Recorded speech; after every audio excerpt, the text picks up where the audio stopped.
Hello friends, स्वागत है आपका ग्रुप क्लासेस में। चलिए आज की क्लास शुरू करते हैं। आज की क्लास होने वाली है हमारी एसएससी जीडी के जीएस के प्रैक्टिस सेट नंबर 2। आज हम लोग एसएससी जीडी का प्रैक्टिस सेट नंबर 2 देखेंगे। तो चलिए फ्रेंड्स, क्लास को स्टार्ट करते हैं। अगर क्लास आपको पसंद आती है तो इसे लाइक करेंगे और ग्रुप क्लासेस को ज़्यादा से ज़्यादा सब्सक्राइब करेंगे। तो चलिए क्लास को स्टार्ट करते हैं।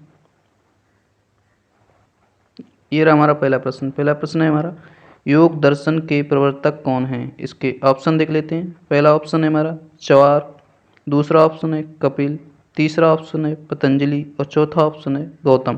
फ्रेंड्स, आप लोग कमेंट बॉक्स में बताएंगे कि इसमें कौन सा आंसर सही होने वाला है। तो चलिए बताते हैं आपको, इसका आंसर सही होगा पतंजलि। पतंजलि इस प्रश्न का सही आंसर हो जाएगा। तो चलिए इस चवार्क की बात करते हैं। चवार्क इनका खुद ही का एक दर्शन है जिसका नाम है चवार्क दर्शन। चवार्क दर्शन। दूसरी बात करें कपिल की, तो कपिल का एक दर्शन है जिसका नाम है सांख्य दर्शन। यानी कपिल के जो दर्शन है उसका नाम क्या है? सांख्य दर्शन। सांख्य दर्शन। पतंजलि तो आपको बता ही दिया है कि ये योग दर्शन के प्रवर्तक हैं। अब बात करें गौतम की, तो गौतम का एक दर्शन है न्याय दर्शन। चलिए फ्रेंड्स, अगला प्रश्न देखते हैं। प्रश्न नंबर 2, ये रहा हमारा दूसरा प्रश्न। प्रश्न है, जैन धर्म के 23वें तीर्थंकर कौन थे? इसके ऑप्शन है ऋषभदेव, दूसरा ऑप्शन पार्श्वनाथ, तीसरा ऑप्शन महावीर, चौथा ऑप्शन महात्मा बुद्ध। तो चलिए इसका आंसर बताते हैं आपको। इसका सही आंसर हो जाएगा 23वें तीर्थंकर थे पार्श्वनाथ। बात करने ऋषभदेव की, तो ऋषभदेव जैन धर्म के संस्थापक थे। संस्थापक यानी जैन धर्म के प्रथम तीर्थंकर थे। बात करें महावीर की, तो महावीर जैन धर्म के 24वें तीर्थंकर थे। और गौतम बुद्ध जो आपको सभी को, महात्मा बुद्ध जो आपको पता ही होगा कि ये बौद्ध धर्म से संबंधित हैं। महात्मा बुद्ध बौद्ध धर्म से संबंधित हैं। पार्श्वनाथ इस प्रश्न का सही आंसर हो जाएगा। चलिए फ्रेंड्स, अगला प्रश्न देखते हैं। प्रश्न नंबर 3। फ्रेंड्स, अगर वीडियो आपको पसंद आ रहा है तो इसे लाइक करेंगे और ग्रुप क्लासेस को ज़्यादा से ज़्यादा सब्सक्राइब करेंगे। प्रश्न है हमारा, नाथपा जाकरी परियोजना किस नदी पर स्थित है? पहला ऑप्शन है सतलज नदी पर, दूसरा ऑप्शन है भागीरथी नदी पर, तीसरा ऑप्शन है दामोदर नदी पर और चौथा ऑप्शन है चंबल नदी पर। फ्रेंड्स, आप लोग बताएंगे कमेंट बॉक्स में कि कौन सा आंसर इसका सही होगा। इसका सही आंसर हो जाएगा नाथपा जाकरी परियोजना सतलज नदी पर स्थित है। यानी कि सतलज इस प्रश्न का सही आंसर हो जाएगा। सतलज इस प्रश्न का सही आंसर हो जाएगा। अब बात करें भागीरथी नदी की, तो भागीरथी नदी पे है टिहरी परियोजना। कौन सी परियोजना? टिहरी परियोजना। ये टिहरी परियोजना भागीरथी नदी पर है जो कि उत्तराखंड में है।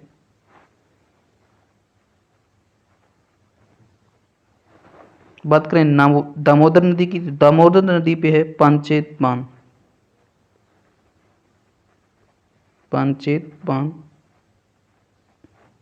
ये दामोदर नदी पे स्थित है। बात करें चंबल नदी की, तो चंबल नदी पे है गंगा सागर परियोजना। गंगा सागर परियोजना। तो फ्रेंड्स, जो भी हम इसके ऑप्शन को डिस्कस कर रहे हैं इसे भी आप लोग नोट करते हुए चलेंगे, क्योंकि ये इस प्रश्न से ज़्यादा इसके जो ऑप्शन आप लोगों को डिस्कस किए जा रहे हैं वो ज़्यादा इंपॉर्टेंट हैं। चलिए फ्रेंड्स, अगला प्रश्न देखते हैं।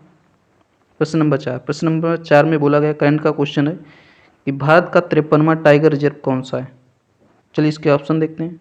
पहला ऑप्शन है रामगढ़ विस्तारी टाइगर रिजर्व, दूसरा ऑप्शन है रानीपुर टाइगर रिजर्व, तीसरा ऑप्शन है दुधवा टाइगर रिजर्व, चौथा ऑप्शन है पीलीभीत टाइगर रिजर्व। फ्रेंड्स, आप लोग बताएंगे इसका आंसर कौन सा सही होगा। तो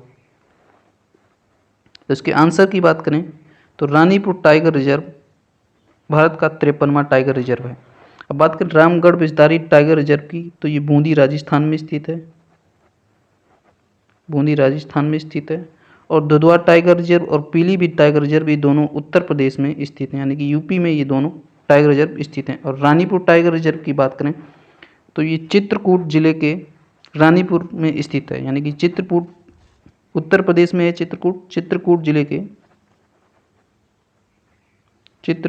के रानीपुर में स्थित है। तो चलिए फ्रेंड्स, अगला प्रश्न देखते हैं। प्रश्न नंबर 5। प्रश्न नंबर 5 हमारा क्या है? प्रश्न नंबर 5 में बोला गया है, पावर फाइनेंस कारपोरेशन का मुख्यालय कहाँ है? पहला ऑप्शन है हैदराबाद, दूसरा ऑप्शन है नई दिल्ली, तीसरा ऑप्शन है मुंबई और चौथा ऑप्शन है कोलकाता। फ्रेंड्स आप लोग आंसर करेंगे इसका। इस प्रश्न का सही आंसर हो जाएगा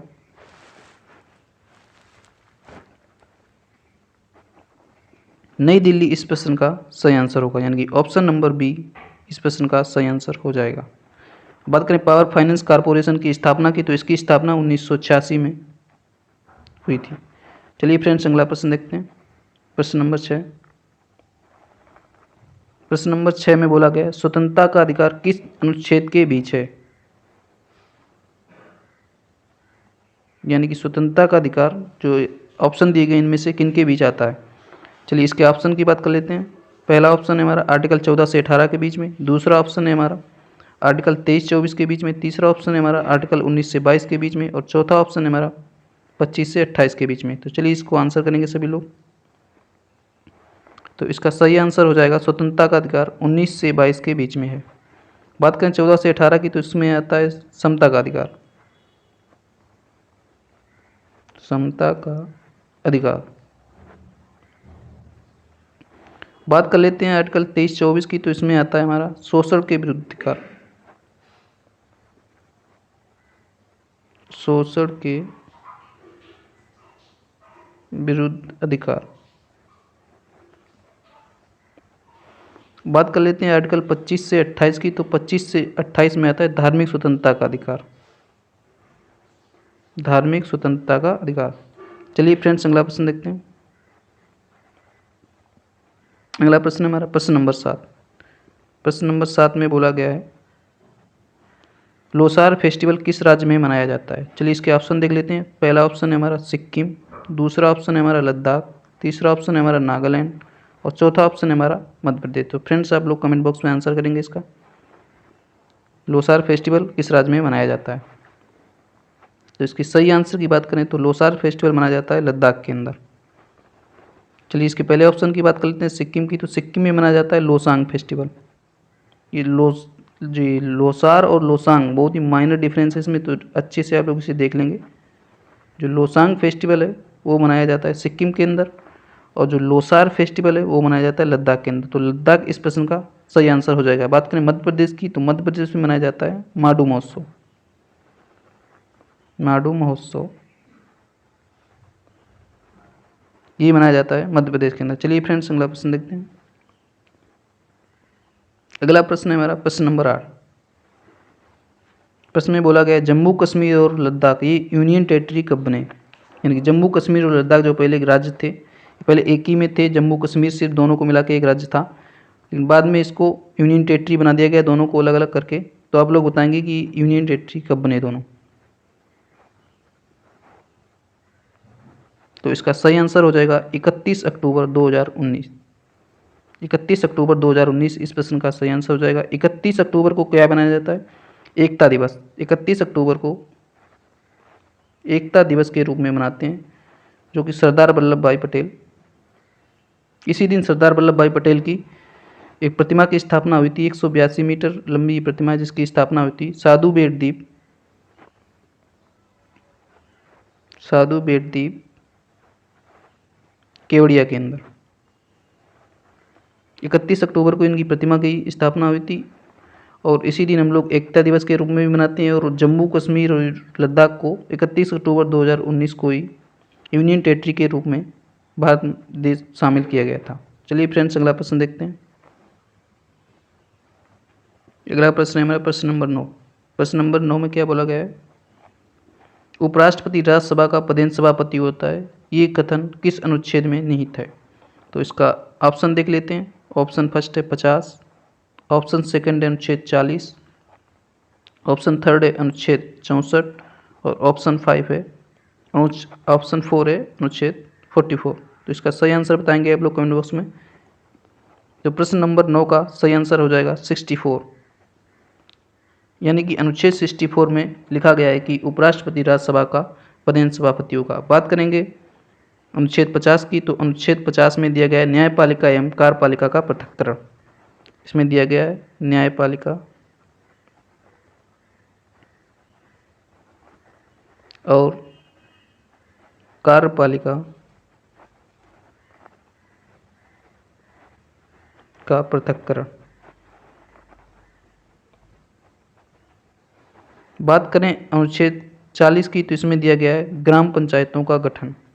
ग्राम पंचायतों का गठन। बात करें अनुच्छेद 44 की, तो 44 में दिया गया है यूनिवर्सल सिविल कोड यानी कि समान सिविल संहिता। समान सिविल संहिता। तो इसका सही आंसर आप लोगों को बताएं। सही आंसर हो जाएगा अनुच्छेद 64। फ्रेंड्स, अगला प्रश्न देखते हैं। अगला प्रश्न है हमारा प्रश्न नंबर 10। प्रश्न में बोला गया है आदित्य एल 1 मिशन किससे संबंधित है? इसके ऑप्शन है, पहला ऑप्शन है चंद्रमा, दूसरा ऑप्शन है सूर्य, तीसरा ऑप्शन है मंगल और चौथा ऑप्शन है बृहस्पति। सही आंसर बताएंगे आप लोग कमेंट बॉक्स में। तो इसका सही आंसर हो जाएगा चंद्रमा। चंद्रमा। इसका सही आंसर हो जाएगा सूर्य। सूर्य इस प्रश्न का सही आंसर हो जाएगा, जो कि सूर्य से संबंधित है आदित्य एल 1 मिशन। मंगल की बात करें तो यूएई का एक मिशन है होप मिशन,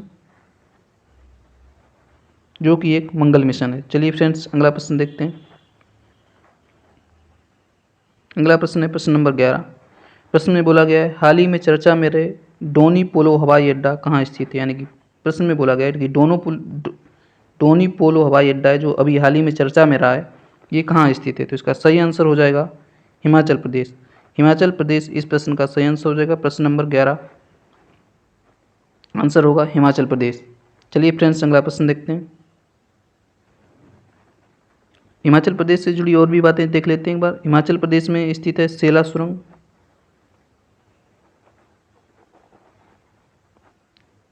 सेला सुरंग स्थित है। और जो डोनी पोलो हवाई अड्डा है ये हिमाचल प्रदेश के ईटानगर में स्थित है। यानी कि हिमाचल प्रदेश के ईटानगर में डोनी पोलो हवाई अड्डा स्थित है और हिमाचल प्रदेश में ही सेला सुरंग पाई जाती है। चलिए फ्रेंड्स, अब देखते हैं अगला प्रश्न।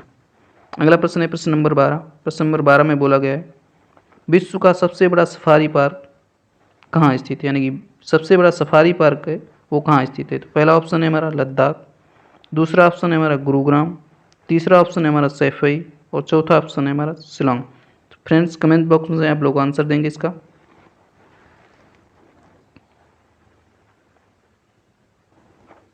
तो इसका सही आंसर हो जाएगा गुरुग्राम। गुरुग्राम इस प्रश्न का सही आंसर हो जाएगा, यानी कि सबसे बड़ा सफारी पार्क गुरुग्राम में स्थित है। चलिए फ्रेंड्स, अगला प्रश्न देखते हैं। प्रश्न नंबर 13। प्रश्न नंबर 13 में एक बुक के बारे में पूछा गया है कि हीरो ऑफ द टाइगर हिल पुस्तक के लेखक कौन है? इसका फर्स्ट ऑप्शन है योगेंद्र, दूसरा ऑप्शन है शशि थरूर, तीसरा ऑप्शन है बराक ओबामा और चौथा ऑप्शन है झुम्पा लाहिड़ी। आप लोग इसका आंसर करेंगे कमेंट बॉक्स में। तो इसका सही आंसर हो जाएगा योगेंद्र। यानी कि हीरो ऑफ द टाइगर पुस्तक वो योगेंद्र जी ने लिखी है। चलिए फ्रेंड्स, बात करते हैं शशि थरूर की। तो शशि थरूर की एक पुस्तक है N era of darkness. N era of darkness. बात कर लेते हैं बराक ओबामा की।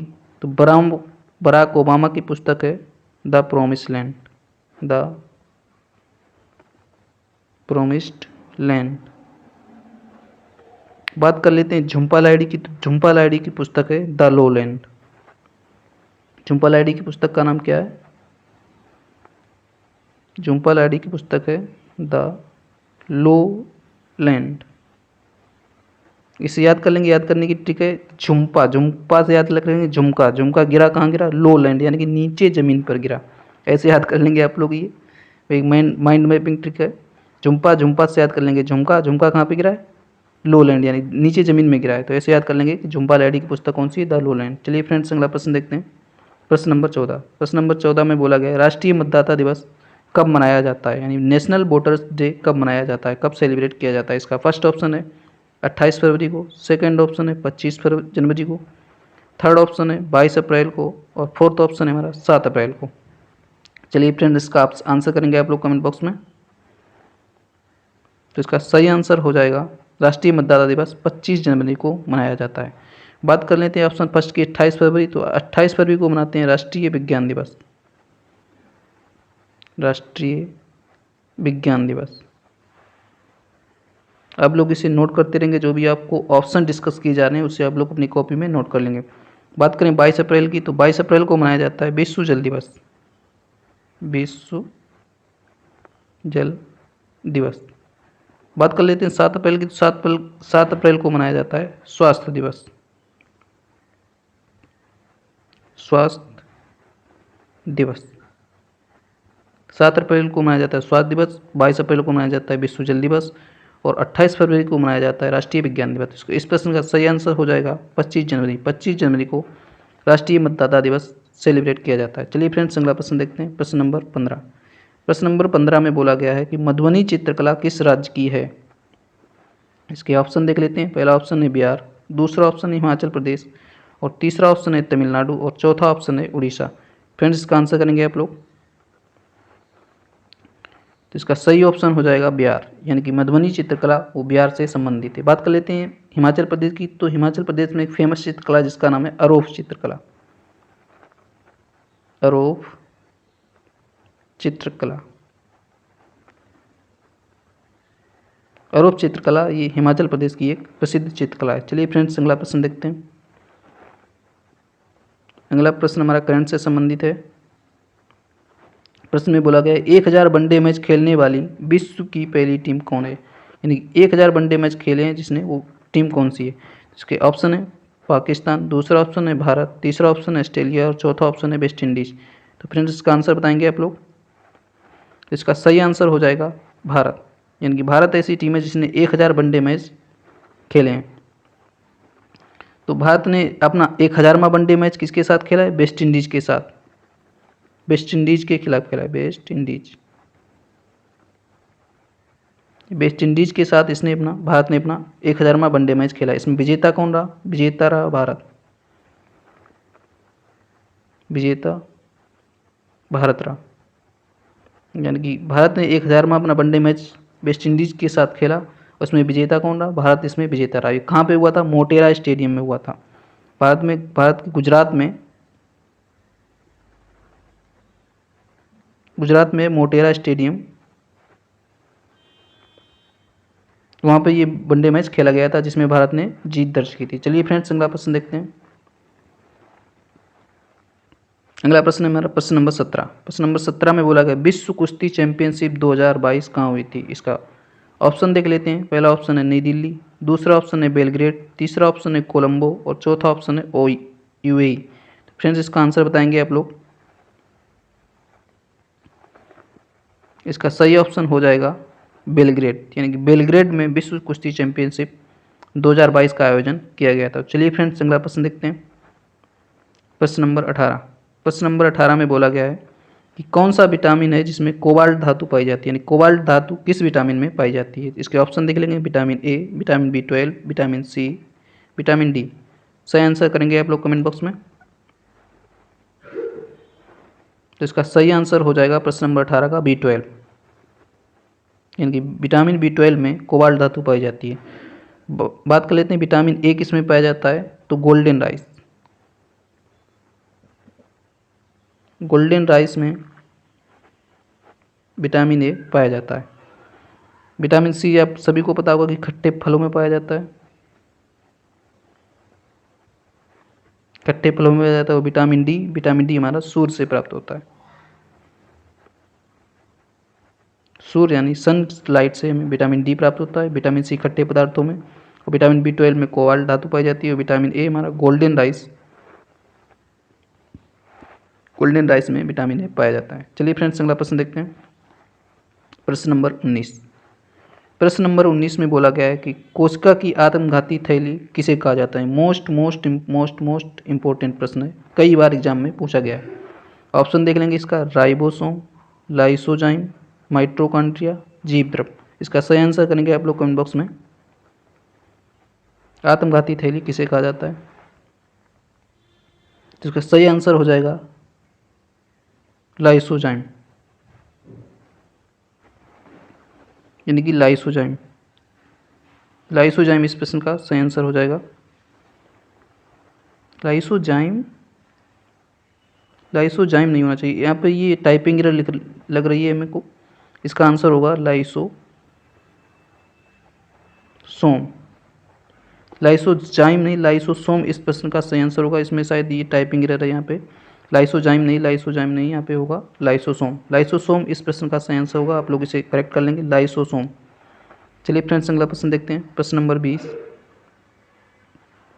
प्रश्न नंबर 20 में बोला गया है कि ऊर्जा का मात्रक क्या है। ऑप्शन देख लेंगे इसके, जूल, ओम, तीसरा ऑप्शन है हमारा न्यूटन, चौथा ऑप्शन है हमारा फैराडे। इसका सही आंसर करेंगे आप लोग कमेंट बॉक्स में। इसका सही आंसर हो जाएगा ऊर्जा का मात्रक होता है जूल।